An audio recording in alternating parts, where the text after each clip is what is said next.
It's very difficult to sit here and listen to arguments in the long history of this country of using scripture and weaponizing and abusing scripture to justify bigotry. White supremacists have done it. Those who justified slavery did it. Those who fought against integration did it. And we're seeing it today. And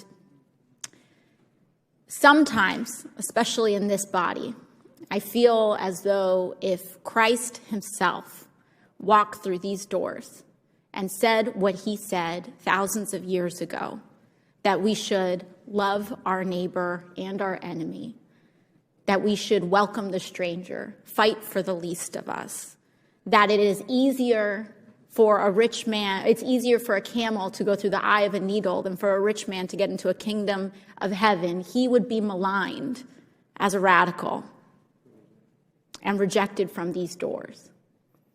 And I know,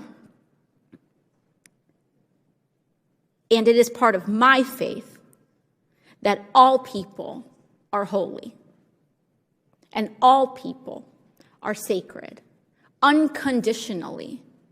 And that is what makes faith sometimes, that's what prompts us to transform, because it is unconditional.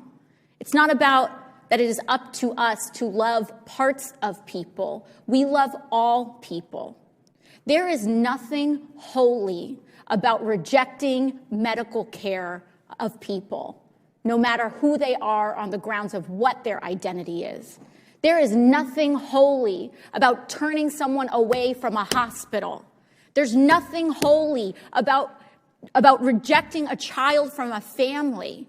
There's nothing holy about writing discrimination into the law. Whatever happened to I was hungry and you fed me, I was a stranger and you welcomed me, I was the least of these. You will never have to wonder what happened to those values. And we will honor those moral values that we share. I don't imagine that God's going to let us off the hook for abusing future generations any more than you would be off the hook for harming somebody right next to you. And with climate change, we're doing both. As we see some of these figures on the religious right embrace behavior and I think policies, but definitely behavior, that flies in the face not just of my values, but of their own. That you said it's hard to look at his actions and believe that they are the actions of somebody who believes in God. How do you square that assessment with the fact that the evangelical Christian community is so devoted to his candidacy? Well, it's something that really frustrates me because I'm not critical of his faith. I'm critical of bad policies. I don't have a problem with religion. I'm religious too. I have a problem with religion being used as a justification to harm people. And when I came out in 2015, it was for the simple reason that I was finally ready. I had been wrestling with my sexuality for years. And if I had not deployed to Afghanistan, I might never have found the courage to come out. So I knew when I did come home safely in 2014 that it was just going to be a matter of time. Inconveniently, that time came in the middle of my re-election campaign. It came while Mike Pence was governor of Indiana. Would people in our socially conservative community embrace me and continue to judge me based on the job that I did for them? Or would they turn on me, unable to look past the fact that who I was something they had been brought up to reject? My marriage to Chasten has made me a better man. And yes, Mr. Vice President, it has moved me closer to God.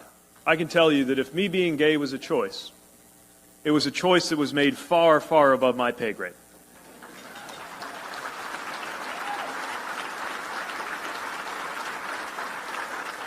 And that's the thing I wish the Mike Pences of the world would understand. That if you got a problem with who I am, your problem is not with me. Your quarrel, sir, is with my Creator. I'm just saying that those who are guided by religious principles should know that in my White House they will not have to look at Washington and ask themselves, whatever happened to I was hungry and you fed me, I was a stranger and you welcomed me, I was the least of these. You will never have to wonder what happened to those values. And we will honor those moral values that we share.